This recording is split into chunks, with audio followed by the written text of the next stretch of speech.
kan?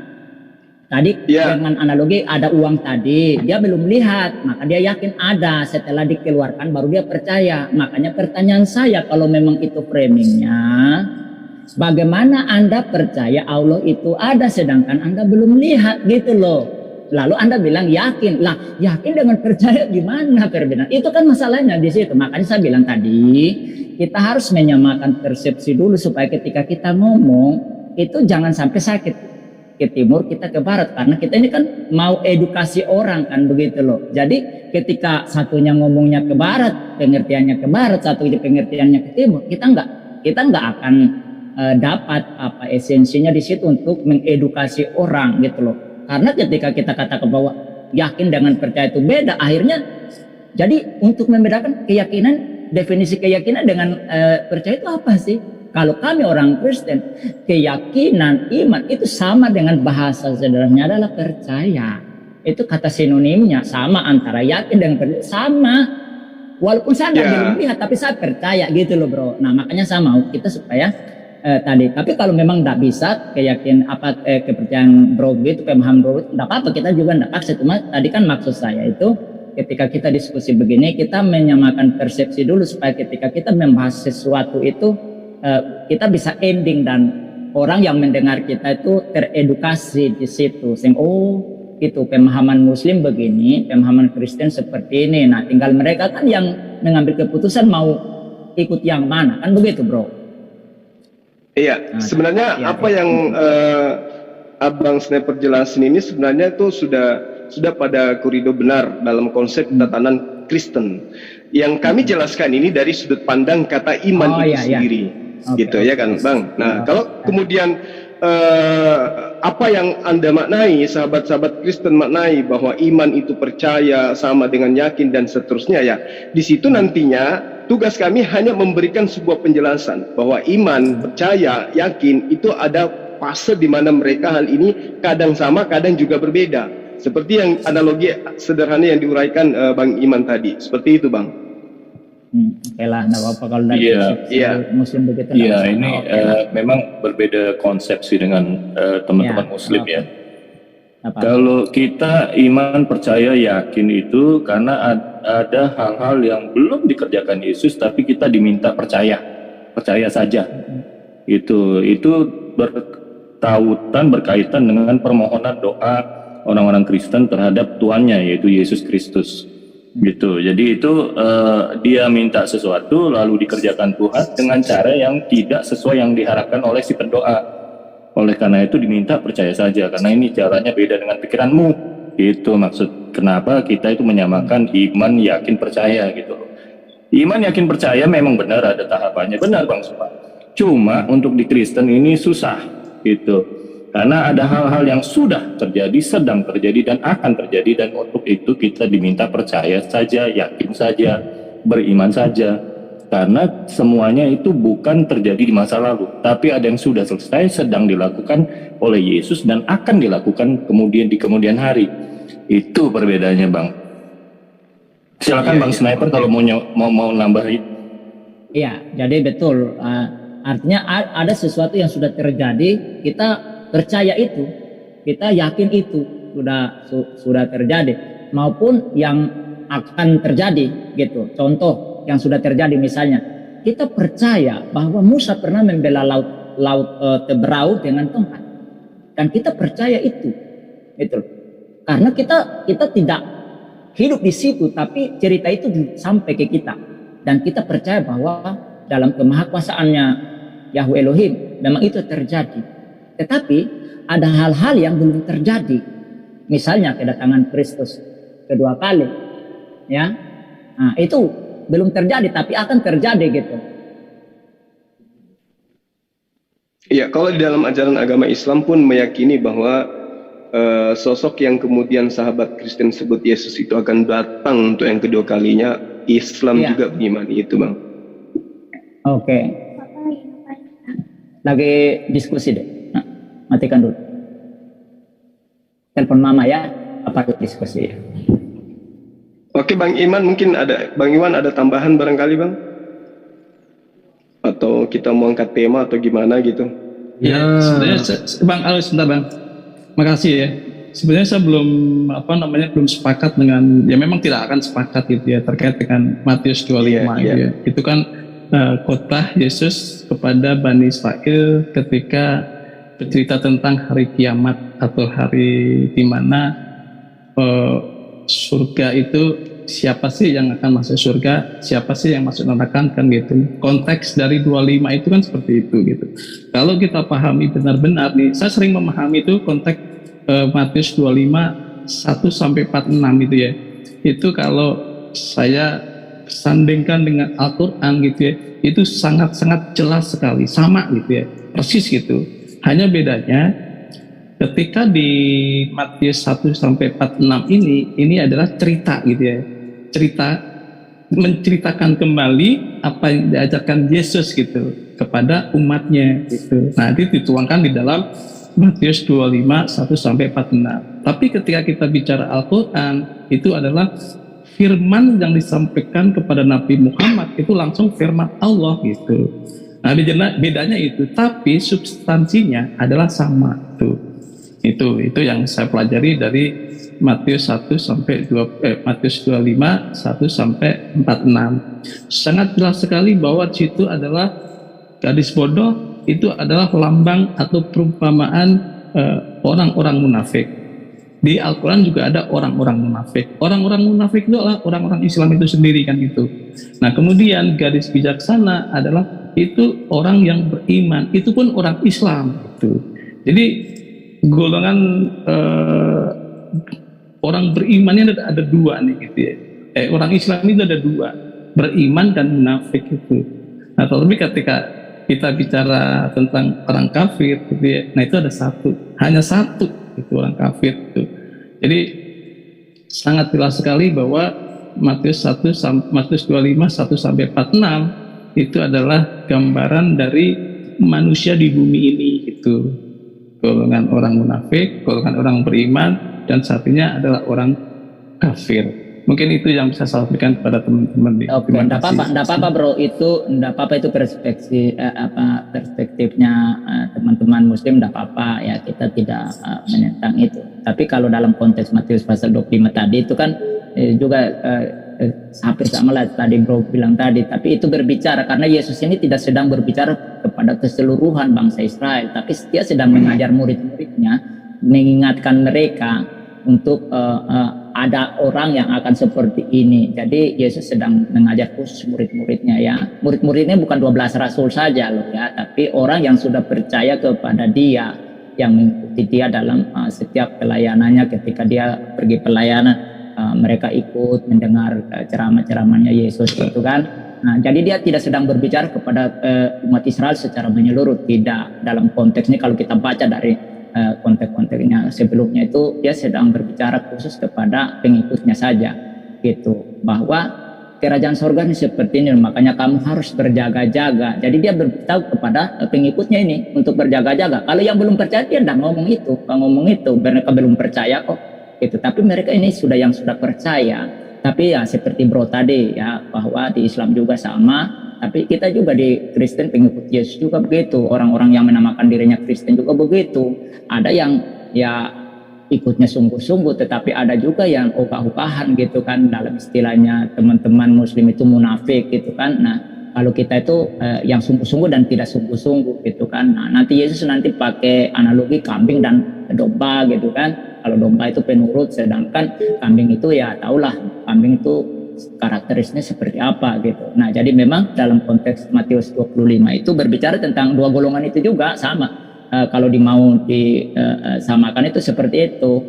Jadi itu tidak berbicara kepada konteks orang yang di luar yang percaya kepada dia, tapi ini khusus untuk mereka yang percaya gitu.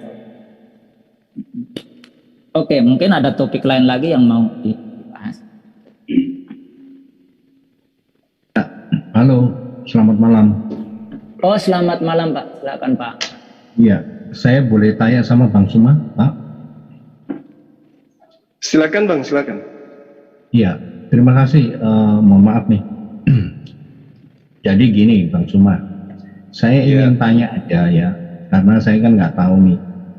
Kalau di dalam kekristenan ya, kayak mungkin Bang Suma kalau tinggal di Jakarta atau di kota Surabaya, ada kan ya label kayak KKR itu ya. KKR itu adalah semacam ini kebaktian rohani ya, tetapi kayak seperti di gedung-gedung atau di stadion. Nah, di situ itu ada juga ya, kadangkala ada juga waktu KKR itu ada mujizat-mujizat ya, yang mana mujizat itu berasal dari Tuhan. Nah, saya ingin tanya sama Bang Suma,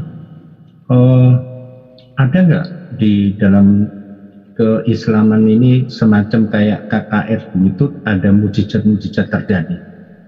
Silakan Bang, terima kasih. Baik. Jadi dalam ajaran agama Islam itu ada yang disebut karamah. Jadi karamah itu adalah kemuliaan yang kemudian terjadinya sesuatu yang di luar nalar gitu. Nah, boleh dikatakan sebagai mukjizat. Hanya saja kalau mukjizat itu terjadi pada diri seorang nabi, maka karamah itu terjadi pada orang biasa, orang-orang yang beriman, orang-orang yang taat, yang kemudian umat Islam itu biasa sebut dengan sebutan wali Allah atau waliullah. Itu biasa tuh Bang. Hanya saja di saat-saat sekarang ini kalau berbicara mengenai kesamaan antara apa yang ada di ajaran Kristen, biasa ada mujizat penyembuhan dan seterusnya.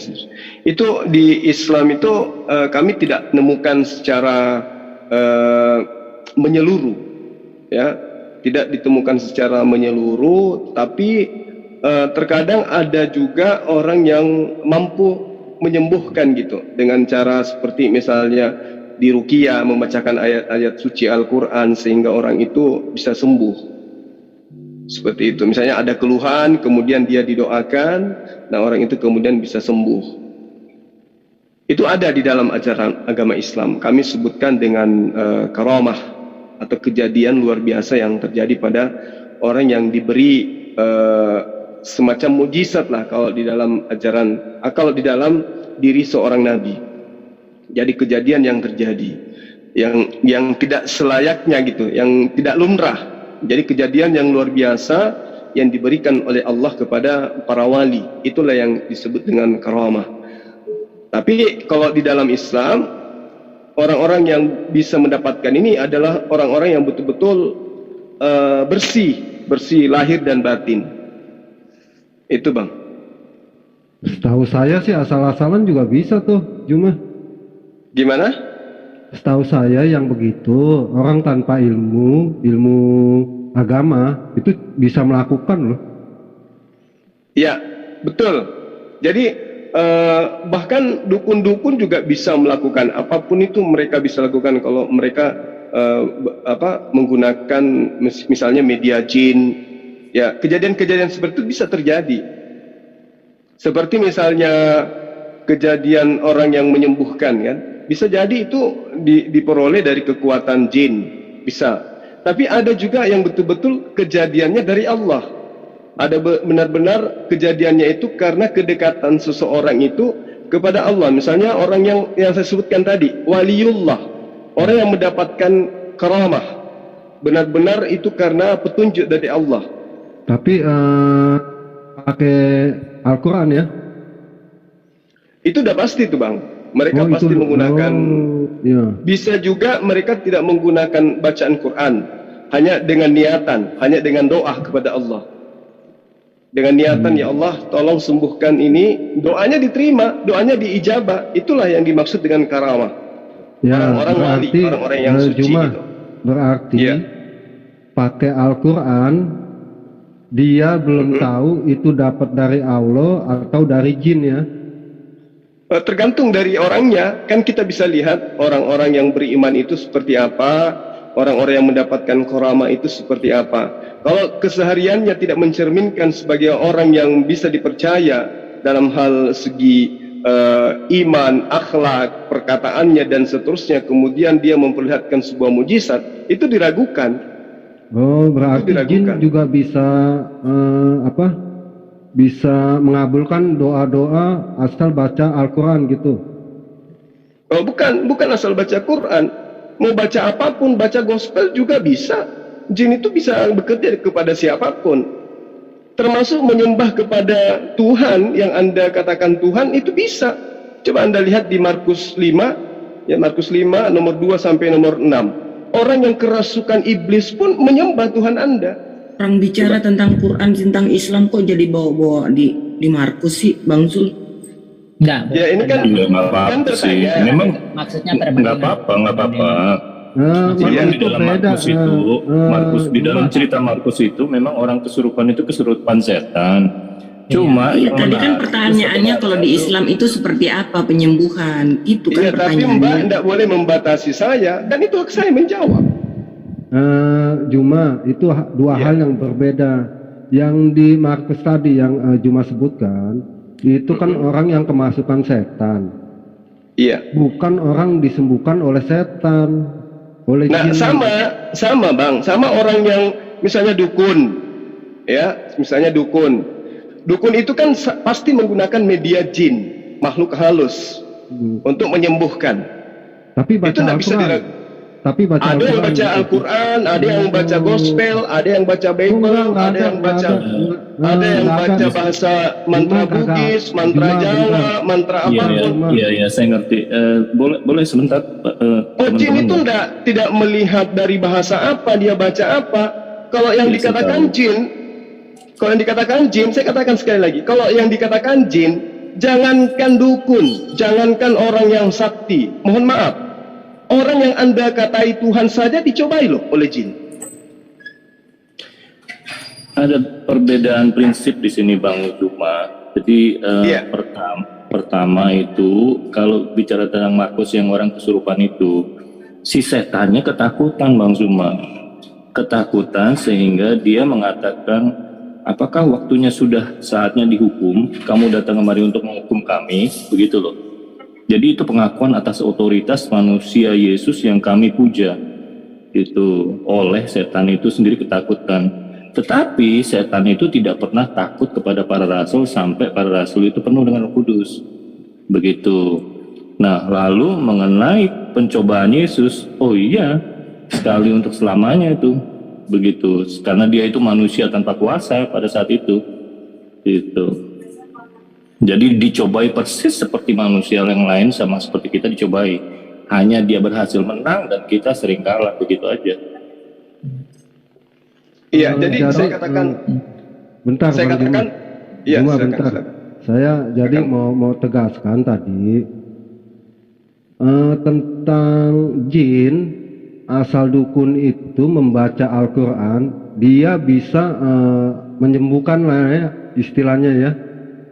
Jadi bisa mengabulkan mereka yang membaca Al-Quran, begitu. Jadi gini, saya terangkan sekali lagi bahwa cara bekerja jin itu, ya, jin kufur maksud saya, jin kufur yang tidak taat kepada Allah. Jin itu terkadang memperlihatkan sisi kebaikan gitu. Jadi dalam arti bahwa jin itu bisa menggunakan media apa saja untuk menyesatkan manusia. Contoh misalnya, saya mengusir setan misalnya dalam orang yang kesurupan misalnya. Saya menggunakan bahasa apapun boleh, menggunakan bahasa Bugis boleh, menggunakan bahasa apapun boleh. Coba kita lihat betapa banyak orang yang tidak pernah menyembah Tuhan yang bisa mengeluarkan jin atau orang kesurupan disembuhkan oleh mereka. Banyak yang seperti itu. Nah, lalu kemudian ketika ada orang yang menggunakan bacaan Al-Quran, itu tujuannya apa? Untuk kemudian merangsang orang-orang menganggap bahwa bacaan Quran itu meski tidak taat kepada Allah, itu bisa digunakan menjadi mantra. Berarti itu ada unsur penyesatannya di sana. Al-Quran. Jadi Ya, Al-Quran itu apapun. semacam mantra gitu. Apapun, termasuk kitab Anda, kalau mau dijadikan sebagai mantra-mantra ayatnya bisa. Siapapun bisa melakukan itu. Enggak ada.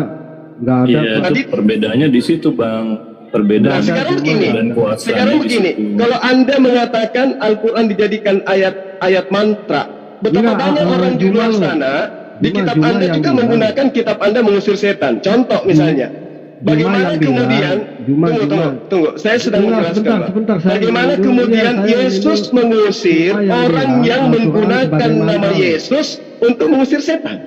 Coba. Enggak, Juma yang bilang Al-Quran sebagai mantra boleh. Loh, kan tadi Anda tanya saya tentang Quran. Apakah dukun ini bisa menggunakan ayat suci Quran? Boleh, apapun boleh digunakan medianya untuk menyembuhkan, untuk melakukan sebuah mujizat bisa jadi. Kenapa? Karena jin yang bekerja. Kan gitu. Iya, di Kalau situ misalnya Anda mengatakan, kalau Anda mengatakan bahwa di Kristen tidak ada mengusir setan, buktinya Yesus mengusir orang yang menggunakan nama Dia mengusir setan. Bukankah kami bermujizat, bukan kami mengusir setan demi namamu? Berarti mengusir setan boleh menggunakan nama Yesus dong. Berarti kalau bicara mengenai Yesus berarti dalil dalam kitab Anda dong. Tabrakan dong dengan ajaran yang ada dalam kitab Anda. Jadi kitab Anda pun ayat-ayatnya bisa digunakan mengusir setan. Anda menginginkan itu nggak bisa. Bukan ayat-ayatnya Bang Zuma, Bukan hanya nama Yesusnya saja. jangan salah. Nah, terus apa yang mereka gunakan mengusir setan? Dalam nama Yesus. Nah itu dia, berarti kan menggunakan kitab Anda juga. Konsep ajarannya di dalam kitab Anda. Enggak seperti semua sih Zuma yang tadi nyebut bicarakan. nama Yesus bisa punya kuasa itu Bang Zuma. Dalam kisah para rasul, di dalam Al-Quran juga tidak ada dalil yang mengatakan ayat ini digunakan untuk mengusir setan, nggak ada. Jadi sama seperti di kitab Anda. Enggak, kalau di Alkitab memang bisa, cuma harus sejalan dengan Yesusnya. Kalau nggak sejalan dengan Yesusnya nggak bisa. Ya sama Bang. Betul, setiap Bang. Setiap manusia itu punya potensi melakukan apapun meski tidak menggunakan kitab suci. Contoh misalnya, bagaimana sebelum di Nusantara ini, sebelum orang mengenal Islam, banyak orang mengusir setan, bahkan orang banyak menggunakan jin-jin kan, tanpa ada ayat suci Al-Quran kan.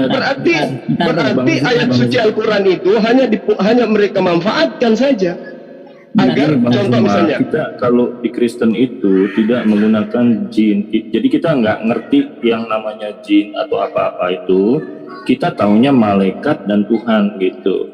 Jadi yang disebut roh jahat itu, roh iblis itu apa tuh Bang?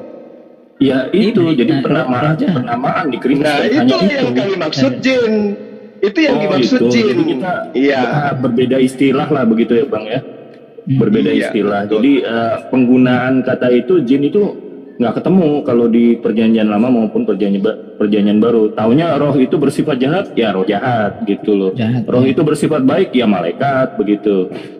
Datangnya dari Tuhan, oh ya dari Tuhan gitu. Jadi tahunya cuma malaikat, Tuhan, atau roh-roh jahat, atau setan gitu. Iya. Iya, masalah istilah ini Bang.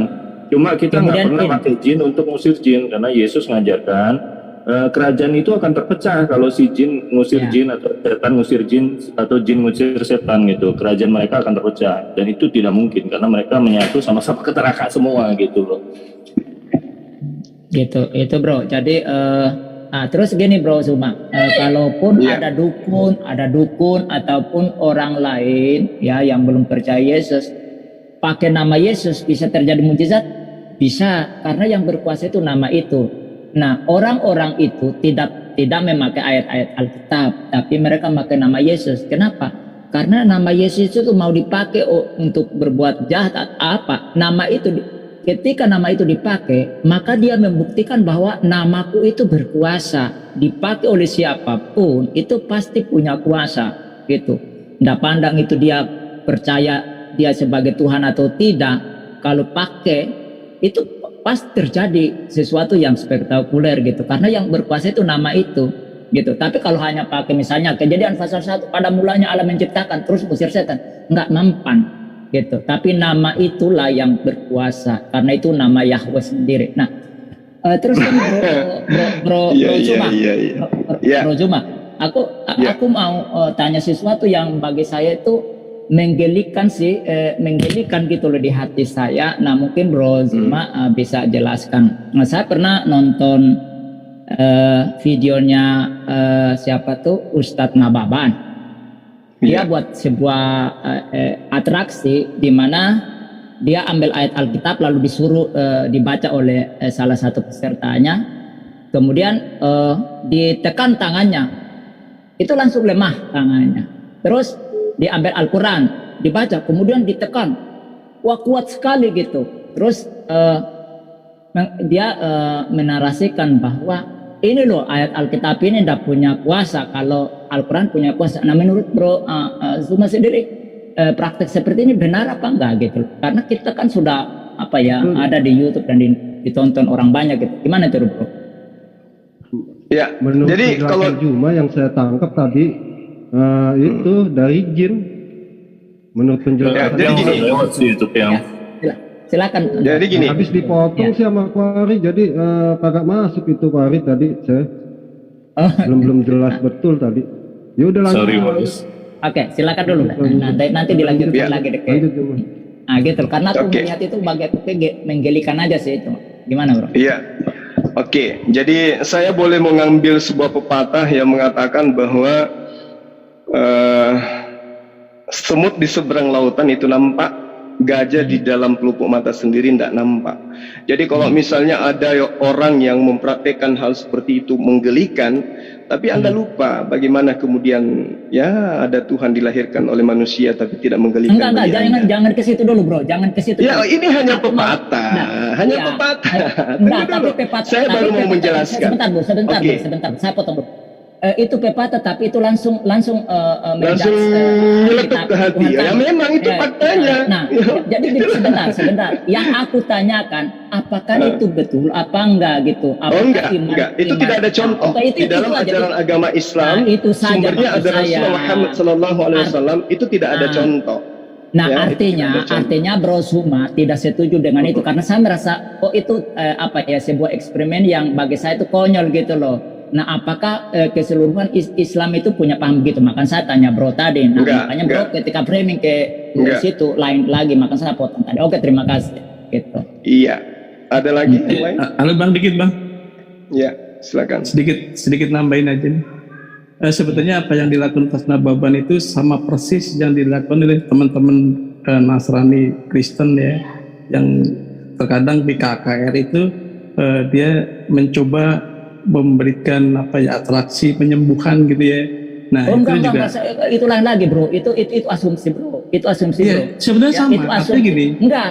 caranya Kalau yang sama. saya entar dulu, yang saya tanyakan ke Bro Zuma itu supaya diklarifikasi. Yang saya klarifikasi apakah di dalam Islam begitu? Ternyata Bro Zuma bilang tidak. Oh, udah, kalau tidak gitu supaya jangan sampai buat kita orang lain kok sesuatu yang konyol gitu dipraktekkan gitu loh. Karena kita juga bisa lakukan hal yang sama. Maka saya ingin untuk Bro Zuma itu menjelaskan, dan ketika beliau katakan bahwa oh tidak begitu, ya sudah selesai. Nah, jadi Bro jangan mengasumsikan kepada yang mereka melakukan KKR terus lakukan itu, jangan di framing ke situ. Saya tidak ke situ maksud saya. Maksud saya itu betul dah itu ajaran di dalam Islam begitu. Nah, Bro Zuma katakan tidak, ya sudah berarti selesai itu. Jadi Bro jangan langsung memframing ke sana. Itu saya bukan tujuannya ke situ gitu loh. Jadi kita ingin kebenaran, bukan ingin sekedar untuk menyalah-nyalahin satu dengan yang lain itu, Bro. Maka saya klarifikasi kepada Bro Zuma, dan terima kasih Bro Zuma untuk jawabannya gitu loh.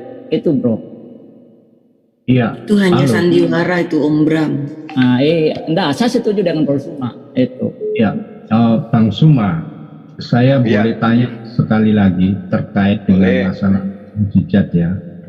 Iya. Di mana Bang Suma mungkin juga pasti tahu ya. Saya yakin Bang Suma lebih tahu dari saya karena saya adalah orang Kristen ya. Tapi teman saya juga banyak, teman-teman saya, sahabat-sahabat saya orang Islam ya. Bang Suma mungkin bisa sedikit memberikan satu penjelasan tentang ruqyah ya. Ruqyah ini sebetulnya mediasinya itu menggunakan apa? Misalnya contohnya pada saat menyembuhkan orang ya itu memakai apa? Memakai kekuatan Tuhan atau apa? Nah, silakan Bang Suma. Baik. Jadi ruqyah itu adalah metode yang digunakan sebagai metode penyembuhan dengan cara mendoakan orang yang sakit. Akibat daripada orang ini misalnya kerasukan roh jahat, kerasukan gangguan setan, atau ada sengatan hewan dan seterusnya, atau kena sihir. Jadi ruqyah itu adalah metode penyembuhan dengan cara mendoakan. Ya itu. Ya, hanya mendoakan saja. Kalau misalnya Allah mendengarkan dan mengabulkan, ya sembuh. Tapi kalau tidak, ya tidak. Itu. Berlawanan Itulah dong, sebutan. Berlawanan sama yang tadi yang di pembahasan pertama dong. Yang mana tuh? Yang tadi pertama cuma bilang mujizat itu, contohnya ruqyah ya tadi ya. Nah orang itu nggak tahu bahwa itu dari Allah apa dari jin. Cuma kan bilang dari pertama begitu. Jadi gini, kita berbicara mengenai dukun. Dukun itu bisa menggunakan media apa saja. Lain dengan ruqyah. Kalau ruqyah itu adalah orang-orang yang soleh, orang-orang yang bersih. Bukan dukun.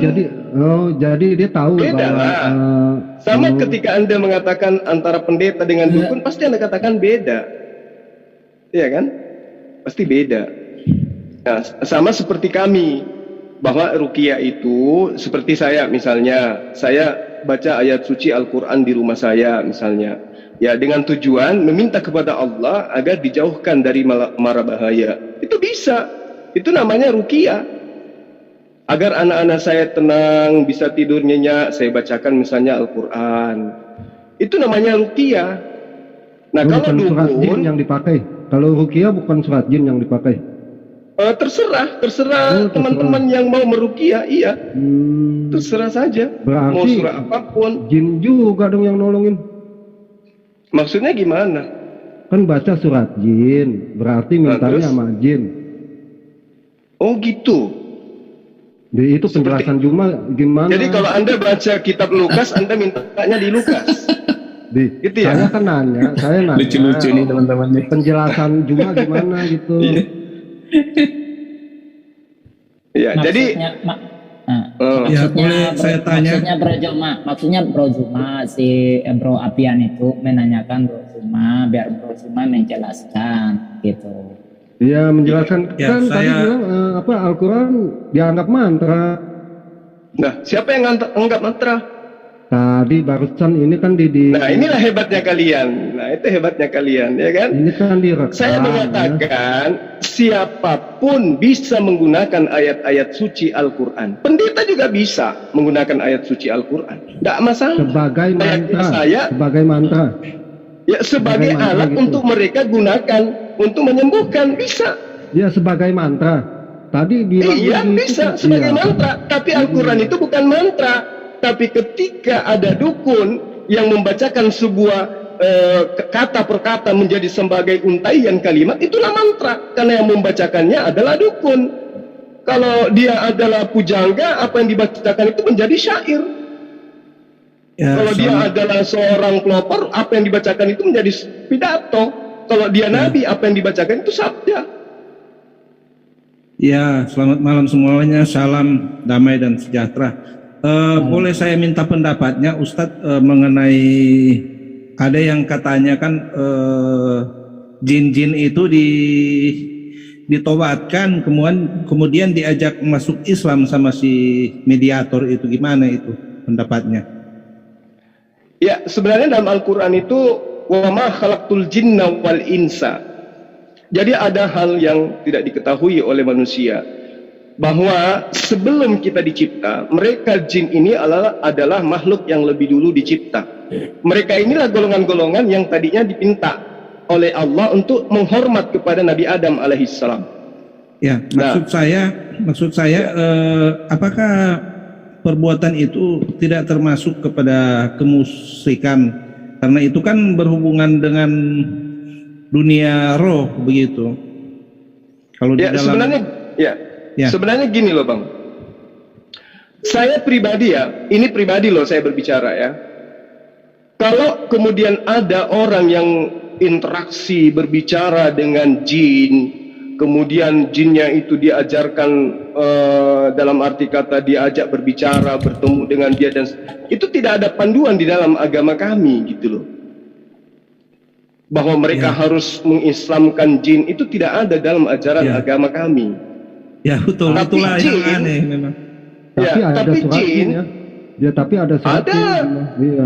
Ada surat jin, mau saya bacakan. diajarin dong. Ya berarti diajarin gitu. Maksudnya jin itu apa menurut Anda? Menurut Anda jin itu apa? Kalau di Kristen, kalau di Kristen nggak ada sih ya. ada, jin itu Kalau ada di saya dalam nggak agama ada sih. Anda. Nggak ada. Imamat Makanya- 17 nomor 7, 2 Tawarik 11 nomor 5, Yesaya 13:21 itu berbicara tentang jin.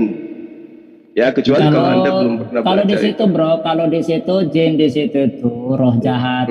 Nah, itu dia yang dimaksud jin itu. Iya. Oh itu cuma. Jadi roh jahat bisa masuk Islam gitu, bisa bertobat. Iya, bisa. Nggak ada. Izin bang, Tapi nggak ada izin sedikit bang. referensinya. Kalau di Iblis itu bisa. Islam, Izin sedikit bang. kalau Bukan, Islam bukan, itu agama Islam itu agama jin dan agama manusia. Jadi si Juma satu agamanya dengan jin. Oh Iya. iya dong, sama-sama Iya. Islam ya. Iya. Ya, Iya, sama sama-sama Islam. seperti roh jahat juga menyembah Yesus, Kristen juga menyembah Yesus. Berarti antara roh Roh jahat dengan jahat, roh dia jahat dia tidak menyembah ada. Yesus kan gitu ya. Roh jahat Dia tidak pernah bro, menyembah bro. Yesus. Dia menyembah tapi karena faktanya ketakutan. ada. Di dalam dia kitabnya menyembah. ada. Tapi dia tidak jadi Di dalam Kristen, kitab dia Anda tidak jadi ada. Kristen. Tapi dia bukan Iya, pengikutnya loh iya. cuma. Yang mempraktekkan pertama kali menyembah Yesus siapa? Saya minta Anda berapa orang di sini Kristen? Tolong jawab dengan jujur. Yang mempraktekkan pertama kali menyembah manusia bernama Yesus siapa? Yang jujur. Layaknya saya menjawab Anda dari 1000 pertanyaan Anda masing-masing tadi. Sekarang Anda jawab. Yang mempraktekkan Yohanes pertama kali menyembah Yesus itu siapa? Orang Majus. Orang Orang Di maju. mana Majus, itu ya. dikatakan? Orang Malius. Di Injil orang Lukas Majus itu Timotius. hanya Lukas, sujud ya, Lukas. menghormat. Loh, Itu kalimat Di situ Kristen. menyembah. tunjukkan ayatnya dong, Di tunjukkan situ ayatnya. menyembah. Di situ kalimatnya menyembah. Menyembah. Markus iya itu di Di terjemahan. Matius ada ditulis mau- Enggak, menyembah. bahasa Ngapain? Yunaninya Oke. juga menyembah. Bahasa Yunani juga menyembah. Oke, yang pertama yang mencontohkan Anda menyembah Yesus orang Majusi. Oke, siapa lagi? Yohanes Siapa lagi? Banyak Yohanes banyak orang Pembaptis. menyembah Yesus. Yohanes Pembaptis. Banyak Nah, siapa orang. lagi? Banyak Orang lah, lumpuh. udahlah. Ya, siapa lagi? kusta. Jangan, tengok dulu. Siapa Orang lagi? Orang kusta, murid-murid Orang Yesus kusta. semua. Oke, mulai itu. Siapa lagi? Murid-murid. Nah, kemudian Orang yang kerasukan setan masuk nggak? Iya, masuk. Orang yang Oke. kerasukan setan yang Berarti sudah Anda ini dilepaskan. bisa nggak menunjukkan teman-teman Kristen yang ada di sini bisa nggak menunjukkan contoh dari Yesus menyembah Yesus bisa nggak? Enggak Yesus ada nggak Yesus menyembah menyembah Yesus. Yesus. Yesus kan Kalau Yesus menyembah Allah ada nggak? Halo, Enggak ada. Enggak ada. Enggak ada. bentar. Enggak ada. Yesus nggak menyembah Allah. Ini, Enggak. halo. Di mana, Yakin, Man? yakin Anda Di mana? Yesus itu ateis? Enggak, Yesus menyembah Allah di mana? Coba Bentar, tunjukkan bro. bentar. Jadi Halo. Bentar, tidak tidak satu. Tolong. Oke, bisa, sebentar. Ya. Boleh ya? Kasih. Boleh saya tunjukkan Yesus. dalilnya ya, Yesus. pengakuan Yesus ya. Bentar. Yohanes 4 Bentar. nomor 22. Ya sebentar cuma. Ya silakan Pak Erben. Iya ada sih kepadanya kamu harus menyembah. Ya. Oke, Yesus menyembah mengaku. kepada Allah. Yesus menyembah kepada Bapa di surga. Iya. Oke, Bapak betul. bukan Allah. Sebentar, Bapak. Terserah yang jelas kitabmu tulisannya Allah. sebentar. Bukan Oke, Yahweh, Yesus bukan Hasem. Oke. Oke, Sebentar, kawan-kawan. sebentar, satu-satu. Ya satu-satu. Bentar, bro. Muslimnya ada berapa sini? Iya itu ada Oke. burung dah dia berarti 1000 muslim ini. Enggak, kasih ke Pak Erben dulu. Pak Erben dengan Bagus anu. diajak juga kan muslim Oke. lain. Ya, Ya, yang masuk tadi ke tuh Pak Pak Erben. Erben, saya tanya sama Pak Masuk ke Erben, Pak siapa Erben. yang mengajari Anda Jangan menyembah teriak-teriak Yesus? dong. Aduh. Sebagai budak manusia. apa? Sebagai manusia, kasih ke Pak siapa yang ngajarin? Pernah enggak Yesus mengajarin Anda menyembah kepada dirinya? Jadi gini ya, Ya supaya tunggu, jangan. Ini pertanyaan loh. Harga Iya, pertanyaan. aku mau jawab. Pernah Kau punya tidak mulut. Yesus mengajarkan menyembah dirinya? Orang Kristen Ya. berpedoman kepada Saya Alkitab. tidak tanya orang Kristen, sahabat. Kau Saya goblok tanya atau Yesus. bodoh ini? Anda Lama-lama tidak kau- memahami pertanyaan saya atau Anda ingin Iya, sembunyi dari artinya pertanyaan gini. saya? pertanyaan Kita orang Memang sakit bodoh pertanyaan ini, memang harus sakit. diluruskan. Tapi mau kayak mana lagi? Saya tanya sama Anda, kalau Anda percaya Pertanyaannya kepada itu Yesus, gini, maka gini Anda ya. harus mengikuti perintah Yesus kan? Nah sekarang saya tanya, ada nggak Yesus mengajarkan menyembah kepada dirinya? Orang yang percaya Hati-hati, kepada remote Yesus. Ini nggak ada, itu si Kodek ngapain sih Kodek? Sebentar. Bro Kodek, sebentar. Kodek, Tolong bentar ya. tolong, sebentar, saya bicara dulu ya. Silakan. Kita di sini, kita datang ke sini tuh diskusi, bukan debat kusir di sini. Kita diskusi. Jadi tolong kalau kita bicara itu nadanya juga perlu diatur ya, supaya tidak kesannya kita berkelahi. Gitu. Kita di sini diskusi untuk mengedukasi para penonton di sana. Jadi jangan kita debat kusir. Kalau Anda Anda pahamnya beda, silahkan. Perbedaan pendapat itu biasa dalam dunia diskusi. Tapi Padahal pertanyaan saya sederhana loh Bang. Oke. Kamu itu aneh, silakan, kamu itu. silakan. Kenapa jadi emosi Boleh Bang? sebentar. Saya kan Bukan. bertanya sesuai Sebentar, dengan ajaran iya. Yesus gitu loh. Sekarang saya Adakah jelaskan. Yesus mengajarkan manusia Kau untuk punya- Oke, tolong dijaga tone-nya. Jangan di-mute dong. Kalau sudah Enggak, terpojok saya jangan mute di-mute. semua. Saya mute semua untuk menjaga tone-nya. Jadi jangan terlihat seperti debat kusir. Kita Oke, saya lembutkan suara saya. Oke. Sebentar, saya jawab dulu. Adakah Yesus Pak Erben, mengajarkan tolong jangan menyembah pakai kepada dirinya? Kata-kata yang tidak Oke, baik. gini. Pak, Ya. Iya, oke. Tolong Jadi gini ya, Bro ya. Katanya. silakan. Oke, gini Bro ya. Di dalam ajaran Kristen, kita menyembah Yesus itu berdasarkan kesaksian yang ada di dalam Alkitab. Dan orang Kristen memiliki prinsip yang dewasa, tidak mesti lagi disuruh-suruh. Tetapi orang yang dewasa itu mampu meneladani hal yang baik, melakukan hal yang baik dan yang benar. Tetapi kalau memang kanak-kanak, itu mesti disuruh-suruh. Jadi pertanyaan Bro itu pertanyaan yang cocok diberikan kepada orang yang masih pemahaman kanak-kanak. Sedangkan orang Kristen itu pemahamannya pemahaman yang dewasa. Itu yang Bro harus pahami. Jadi saya mau katakan samamu, pertanyaannya salah karena memang kamu sudah salah memahami ajaran Kristen. Oke, baik. Itu. Saya tanya, saya ulang. Adakah Yesus mengajarkan menyembah kepada Bapa? Yesus dalam hidupnya dia menyembah Ada. kepada Bapa. Iya. Oke, berarti ada. Nah, sekarang sahabat-sahabat Kristen menyembah Yesus. Adakah ajaran Yesus seperti itu? Saya mau kasih tahu samamu ya. Dalam konteks PL, raja itu disembah oleh semua umatnya, oleh para hamba-hambanya. Bagi kami orang Kristen, Yesus itu raja di atas segala raja. Dengan Ya, bagi posisinya Kristen. Yesus raja segala raja, maka dia layak dan harus disembah. Ya, itu Alkitab iman Kristen. Dan Alkitab membuktikan itu bahwa Yesus disembah.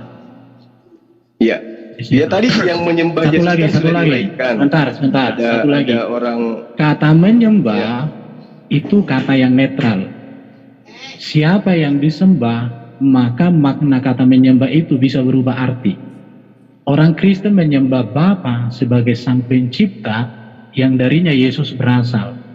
Orang Kristen menyembah Yesus yang berasal dari Bapa karena dia adalah firman dan dia berkuasa di bumi di surga. Seperti itu posisinya. Supaya cerdas. Oke, saya sudah cerdas ini, makanya saya mau bertanya lagi supaya lebih cerdas. Iya, Yesus tanyalah, datang tanya. kepada Bani Israel. Yesus datang kepada Bani Israel. Dia memperlihatkan segala macam mukjizat. Pertanyaan saya, Yesus memperlihatkan itu agar orang Israel percaya dia itu adalah Tuhan itu sendiri, atau agar orang Israel itu percaya bahwa dia ini adalah utusan Tuhan? Yesus melakukan mujizat itu supaya orang mengenal kebesaran Allah, kehendak Allah, rencana Allah bagi keselamatan manusia melalui kehadiran Kristus, melalui pribadi Kristus, melalui etika daripada Kristus. Anda dikalah sama anak kecil kalau begitu. Sebentar. Anda Karena ditanya Yesus apa? mengatakan, Pertanyaan saya yang pertama Anda sudah makananku sampaikan. ialah Pertanyaan kedua Anda sering Pak katakan. Juma, tolong kasih dan kesempatan menyelesaikan pekerjaannya. Ya, jadi jelas Anda ya. tidak ngerti pertanyaan soalnya. Bukan, kamu yang tak Saya mengerti tanya, Alkitab. Yesus Sehingga datang kamu ke atas muka melahirkan bumi pertanyaan. ini memperlihatkan, membangkitkan Lazarus dan seterusnya itu untuk membuktikan dia itu Tuhan pencipta alam semesta atau dia itu utusan Tuhan. Itu loh pertanyaan saya. Bukan, saya jawab nggak nih? Sebentar. Yang lain tenang dulu. Pak Erben Sebentar, yang saya jawab sama. cuma itu Sebentar. ada dua itu. Bukan. Boleh saya jawab Juma ini enggak? Pertanyaanmu Kalau itu, sebentar. Pertanyaanmu itu, kamu berikan dua jawabannya, tapi jawabanmu itu yang dua-dua itu bukan pilihan yang tepat bagi orang Kristen. Lah, Artinya, Yesus datang sebagai pertanyaanmu utus dan pengakuannya Yesus. bukan Ini begitu makanya caranya. saya bilang, Bukan begitu caranya. kamu Bukan sahabat begitu. saya ini selalu Kalau menjawab orang dalam yang perspektif dewasa, ajaran One Kristen. by one please. Kalau Yang orang saya yang tanya, dewasa- One by Yesusnya. one please. Bukan saya tanya Kristennya. One by